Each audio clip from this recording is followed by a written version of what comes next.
How to find hidden locked chats on WhatsApp mobile. Hey everyone! Welcome back.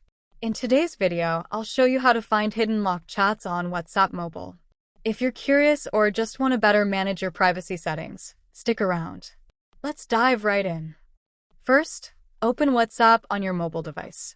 Make sure you're using the latest version of the app, as the locked chat feature might not be available in older versions. Next, swipe down on the chat list. You'll see a Locked Chats folder if you've set up locked chats. Tap on it. To access your locked chats, you'll need to authenticate using your fingerprint, Face ID, or passcode. Enter your details to proceed.